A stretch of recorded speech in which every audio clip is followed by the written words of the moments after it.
पहली बात तो ये है कि इसकी जो रेंज है, जिस तरह आपने बताया, क्लेम 5,000 की जाती है, लेकिन बाज चाइनीज मुबस्सिर जो हैं इसको 6 से 8,000 की रेंज की सलाहियत के मुताबिक गर्दानते हैं, जिसका टेस्ट अभी कम रेंज तक किया गया है। तो इससे पाकिस्तान तो कोई ऐसा काम कर ही नहीं सकता, ये सिर्फ बातों की हद तक ही है, फुल स्पेक्ट्रम डिटरेंस, वरना पाकिस्तान में इतनी जुर्रत नहीं है कि वो भारत के खिलाफ कोई भी इकदाम कर सके या ले सके।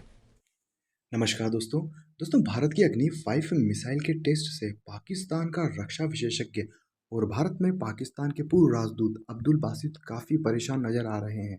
इनका मानना है कि इस अग्नि 5 की रेंज काफ़ी ज़्यादा है और यह हमारे न्यूक्लियर एसिड को पहली स्ट्राइक में ख़त्म भी कर सकती है। देखते हैं दोस्तों ये वीडियो। पहली बात तो ये है कि इसकी जो रेंज है, जिस तरह आपने बताया, क्लेम 5,000 की जाती है, लेकिन बाज चाइनीज मुबस्सिर जो हैं इसको 6 से 8,000 की रेंज की सलाहियत के मुताबिक गर्दानते हैं, जिसका टेस्ट अभी कम रेंज तक किया गया है। तो इससे ये जाहिर होता है कि भारत की जो टारगेटिंग स्ट्रैटेजी है वो सिर्फ साउथ एशिया या पाकिस्तान तक महदूद नहीं है, बल्कि चीन के अलावा ऑस्ट्रेलिया, यूरोप के बाज ममालिक भी इसके यानी कि इसकी जद में आ सकते हैं। इससे यह बात साबित होती है कि उसका टारगेट सिर्फ पाकिस्तान और चीन नहीं है। ये एक पहलू है। दूसरा पहलू जो टेक्नोलॉजिकल है, नहीं, आप ये कहना चाहते हैं कि अब भारत ने जो अपना डिटरेंस है या न्यूक्लियर प्रोग्राम है वो चाइना और पाकिस्तान से बियॉन्ड भी है?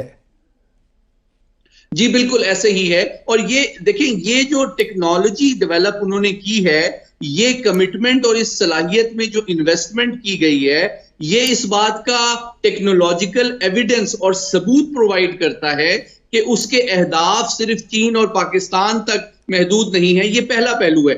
दूसरा पहलू जो ज्यादा इंपॉर्टेंट है एनएफयू या नो फर्स्ट यूज के हवाले से, वो ये है कि जनाब, अगर आप एक मुल्क की नो फर्स्ट यूज या अशोर्ड सेकंड स्ट्राइक की पॉलिसी है, तो उसने ज्यादा फोकस जो करना है उन एटमी हथियारों पे करना है जिनके डिलीवरी व्हीकल जो है वो सेपरेटेड हो अपने वॉरहेड से, उनका लॉन्च टाइम, उनका अलर्ट लेवल कम हो और वो एब्जॉर्ब करके फर्स्ट स्ट्राइक को सेकंड स्ट्राइक कर सकें।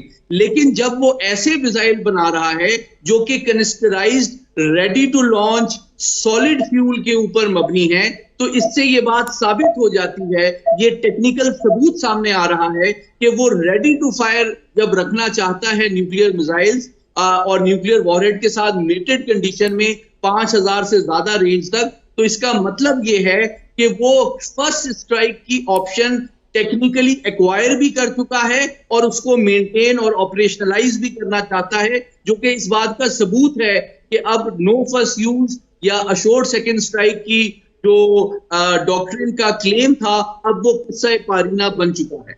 तो मतलब आप ये कहना चाह रहे हैं कि पाकिस्तान और भारत के दरमियान जो एक डिटरेंस मौजूद है, ये ज़रा बताइए मुझे कि उस पे क्या रिपरकशंस है, हमारा जो डिटरेंस है उसके लिए क्या इम्प्लीकेशंस हैं इस टेस्ट की ख़ास तौर पे। और जिस तरह भारत एक लिहाज से हर किस्म की टेक्नोलॉजी अब हासिल कर रहा है अमेरिका से और बाकी मगरबी दुनिया से,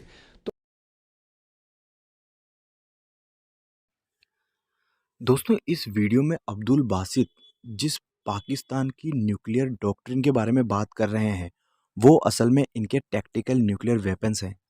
यानी कि पाकिस्तान का कहना है कि अगर भारत हमारी सरजमीन पर आता है तो हम भारत की आर्मी के खिलाफ छोटे परमाणु बम चलाएंगे, जिसे टैक्टिकल न्यूक्लियर वेपन्स कहा जाता है। लेकिन भारत का क्लियर मानना है कि पाकिस्तान भले ही छोटे बम चलाएगा लेकिन हम उसे एज ए बड़ा बम ही लेंगे और रिएक्शन में पूरा ताकत के साथ पाकिस्तान के ऊपर परमाणु बम दागेंगे। ऐसे में दोस्तों यह टेक्नोलॉजी बहुत विनाशकारी साबित हो सकती है पाकिस्तान के लिए, क्योंकि ये जिस स्पीड से जाती है ऐसे में पाकिस्तान को रिएक्शन करने का टाइम भी नहीं मिलेगा। और ऐसे में ये कम से कम 8 से 10 पेलोड अपने साथ लेके जाती है, यानी कि 10 पाकिस्तान की न्यूक्लियर ठिकानों पर हम समय से पहले ही हमला करके उनको ध्वस्त कर सकते हैं। ऐसे में पाकिस्तान दबाव में तो आया ही है, हालांकि वो पहले ही काफ़ी दबाव में है, लेकिन पाकिस्तान के साथ साथ चाइना भी दबाव में आया है। तभी तो जिस दिन हमने ये परीक्षण किया उसके अगले दिन ही ग्लोबल टाइम्स की तरफ से चाइना की प्रतिक्रिया आ गई, जिसमें चाइना कहता है कि भारत और पाकिस्तान को ऐसी सीमा पर पहुंच जाना चाहिए, ऐसे सॉल्यूशन पर पहुंच जाना चाहिए जिसमें दोनों पक्षों को वो सीमा स्वीकार्य हो। यानी कि दोस्तों अब चाइना भी थोड़ा झुक रहा है। ऐसे में इससे पहले चाइना की ज़बान होती थी कि भारत ये ना समझे कि उसके हिसाब से सीमा तय होगी और चाइना को वो झुका सकता है। चाइना उससे ताकत में बहुत ज़्यादा बड़ा है और 1 इंच भी अपनी ज़मीन देने को तैयार नहीं है। जबकि चाइना अब बोल रहा है कि हमें ऐसे सॉल्यूशन पे पहुंच जाना चाहिए जिसमें हम दोनों देशों को सीमा स्वीकार्य हो। यानी कि कहीं न कहीं वो भी थोड़ा झुकने को तैयार है।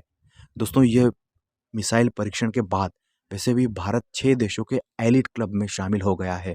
भारत छठी सुपर पावर है, इससे कोई अब दुनिया नकार नहीं सकती है। ऐसे में दोस्तों ताकत ही ताकत को संतुलित कर रही है। जय हिंद दोस्तों।